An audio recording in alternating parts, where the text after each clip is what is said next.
This Torah class is brought to you by TorahAnytime.com.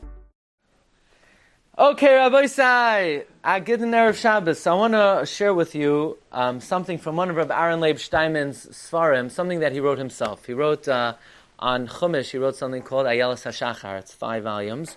He also wrote on Tefillah 3 volumes called Yamale Pi Tehilasecha. Yamale Pi Tehilasecha. So in basically the 3rd volume, but it's not called the 3rd volume, it's called Iyunim B'Tefillah. So I'll share with you some of the thoughts of Rav Aharon Leib Shteinman. Now, if you allow me, I'm going to read to you a translation of the Tzava of Rav Aharon Leib Shteinman. It's really a very powerful thing. He lived a very simple life. He deflected attention. As you see from some of the questions and answers we gave, he was not for attracting attention to a person in any way. He lived b'tznios, hatznei aleches im Elikecha. So in his tzava, he made 14 points. Number 1, no eulogy should be made. Whether he's there, whether he's not there. No kinusim, meaning don't gather people together after I pass away for divrei hisoros. No avelos. That's it. Just go on with your lives. No, in other words, for Klal Yisrael, for the Tzibur. In other words, nothing happened. Just go on with your lives. Don't pay any attention to me. Number 2, I don't want any articles to be written about me in the newspapers. Daily newspapers, weekly newspapers, monthly newspapers. You could put one picture and that's it. How can you say such a thing? He knew he was a gadol, or he knew that when he left, that this would... You'll see some of the things that... Now he wrote, do not post any announcements about the funeral. Nobody needs to know about it. Either you could make one announcement on the radio, or you could go around with loudspeakers, and all I want are 10 avelim to be at the levaya and kura. He wants to be buried as soon as possible to the patira. I think he said within 6 hours. He doesn't want to be buried next to any gedolim, only among simple people. Only thing that can be written on his kever is the following: Poi Nitman Rav Aharon Yehuda Leib ben Noach Tzvi Shteinman. No titles at all, no adjectives at all. The stone should be the simplest and most inexpensive that they have. Do not waste any money on a burial spot. Buy the cheapest one, and the rest, if you want, you could give to tzedakah. On the days that the minhag is to come to the kever, either Shiva, Shloshim, or Yardside, do not waste time, undue time doing so. Better if people come in shifts. This way, they won't have to be mevato from learning. If davening by the amud is going to interfere with your learning schedule, so forego it. Don't daven for the amud. Better to learn l'shem shemayim during that time. If anybody wants to do something in Ma'izachos, they should study a parak of Mishnayos over the next 12 months. You don't have to learn a whole Masechta. Just learn a parak of Mishnayos over the year, and women should say 10 prakim of Tehillim daily. Okay, next. Nobody's allowed to call me a tzaddik or a yarei shamayim. I don't want to be embarrassed in the olam ha'emes. The concept is that the appellations that they hurl on somebody could be very painful in the world of truth. Because in the world of truth, they say, what? This is Yerei Shamayim? I ask mechila of anyone I offended, and if I owe someone money and it can't be collected, please be meichel. During my levaya, I don't allow any of my descendants to follow the Aharon. That's the minhag in Yerushalayim. I have many flaws, and therefore I suggest that nobody be named after me. What? Yeah, but I don't forbid it, he said. But I don't suggest that anybody be named after me. Okay, so talking about somebody who had no earthly possessions. He lived in a Pashut apartment. They say that the bed that he slept on was the bed that he got from the government when he made Aliyah, after the war.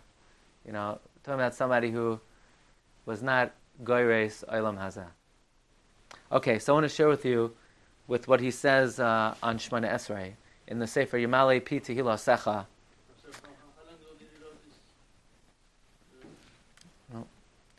So, in the Sefer Yimali Piti Lasecha, he talks about the mitzvahs that a person is makayim when they daven Shemoneh Esrei. So, I think we could say one of the hallmarks of a gadol, somebody who's great, is somebody who pays attention to the detail. A great person is somebody who pays attention to the simple things. So Aharon Leib Shteinman would say that when you start Shemoneh Esrei, as you're starting Shemoneh Esrei, you should be aware that there are 12 mitzvahs you're being makayim. Okay? In that 2-second interval, you're about to be makayim 12 mitzvahs. 12 mitzvahs. I'm only aware of one of them, davening. No, you're about to be makayim 12 mitzvahs. What are they? Number 1, being samech gula l'tfilah, right? Being samech gula l'tfilah. We learn that out from the juxtaposition of Hashem tsuri v'gayali, yancha Hashem b'yom tzara. So we say Hashem tsuri v'gayali, geula, yancha Hashem b'yom tzara, tfilah. From there we learn that the inyan of gula l'tfilah is not as chamor on Shabbos, because Shabbos is not a yom tzara. Fine. So that's the first mitzvah. Next mitzvah, the 3 steps of approaching the king. Now, what you can hear is dvarim pshutim. Everybody knows them, but you overlook some of the detail. 3 steps. What's the inyan of the 3 steps? The Darkei Moshe brings down in the name of the Rokeach that the reason you take 3 steps, 3 times by tefillah in Chumash it says Hagasha. Number 1, Vayigash Avraham, when Avram davened for Sodom. Vayigash Yehuda, when Yehuda petitioned Yosef. Vayigash Eliyahu. So this is the mitzvah of taking 3 steps to before the Shemoneh Esrei. Number 3 is you should have in mind Keneged Yushalayim, the Beis HaMikdash, and the Kodesh HaKadoshim, which according to the Rambam, you're mekayim the mitzvah of Avodah in the Beis HaMikdash. So that's a 3rd mitzvah that you're being mekayim. You mentally prepare to direct your kavanos toward Yushalayim, the Beis HaMikdash, and the Kodesh HaKadoshim. Number 4, this is brought in the name of the Arizal, that before a person davens, they should be makabel on themselves the mitzvah of Yohavta l'recha kamaycha. And by doing so, they're connecting their tefillah with the tefillah of Klal Yisrael. So that's also a mitzvah you're makayim as you're about to daven Shemoneh Esrei. Number 5, be aware. If you're davening b'tzibur, you're makayim the mitzvah of davening b'tzibur. Well, why now? I've been here the whole time. The answer is, this is the biggest mistake people make. People think davening b'tzibur is being in the shul. That's not davening b'tzibur. Davening b'tzibur means starting Shemoneh Esrei at the moment that tzibur starts Shemoneh Esrei. Otherwise, you're a good Jew, but you're not makayim the mitzvah of tefillah b'tzibur. So that's when you need to be aware. I'm now being makayim the mitzvah of tefillah b'tzibur. Number 6, putting my feet together to be doimet to the Malachi Ashares. Of course I do that. Yeah, but just be aware, that's a 6th mitzvah that you're performing, says Aharon Leib Shteinman, when you're about to stand the Shemoneh Esrei. Now included in that, that's what the Torah writes. The Beis Yosef adds that at that moment you should remove from your mind all thoughts and clear your mind as if you're an angel.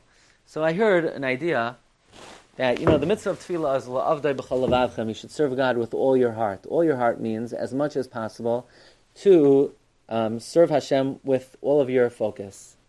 So obviously your phone is not on ringer. If it's on ringer, there is no way in the world that you could be serving Hashem with all your heart. After all, if the phone goes off, your mind is going to be distracted. But even if it's on vibrate, how in the world you're not mekayim the mitzvah of tefillah? Because that means if the phone jingles, you're going to be thinking, what is it?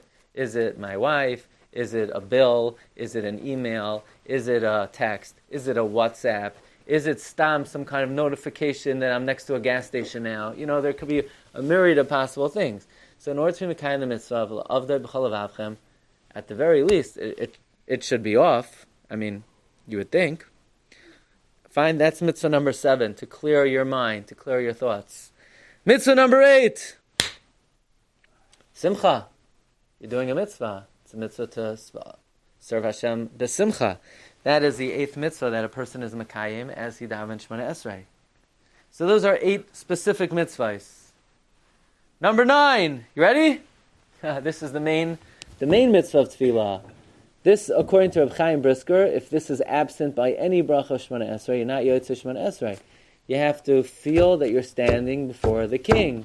Oimed lifnei hamelech. Da lifnei mi ata oimed. Another mitzvah. When you daven, you're bringing nachas to HaKadosh Baruch Hu. Oisa nachas ruach liyotzroi. That's another general mitzvah, says Rabbi Aharon Leib. Another mitzvah, yargish ka'ani b'Pesach. You should feel like you're a poor man standing in the doorway, begging for charity, tzedakah. And finally, the Avodram writes that in every bracha that we make, there's kabbalas, oil, malchus, shamayim. So these are 12 mitzvahs that a person is mekayim just in that interval as they're about to stand before the Yibam Shalom in tefillah. Number 1, you're being soimech gula la tefillah, the 3 steps to come close to Hashem, the kavana, keneged Yerushalayim, Beis Hamikdash, Kodesh HaKadoshim, kabbalas ol malchus shamayim, davening b'tzibur, putting your feet together like malachim, clearing one's thoughts to be like malachi ashares, the simcha, yargish atzmai ka'omed lifnei Hashem, oisa nachas ruach liyotzroi, standing like an oni b'Pesach, and kabbalas ol malchus shamayim. Okay, Rabbi say, so that's all from Hagoin, Rav Aharon Leib Shteinman, Zeh Bracha, Zechusa Yogin Aleinu. You've just experienced another Torah class brought to you by TorahAnytime.com.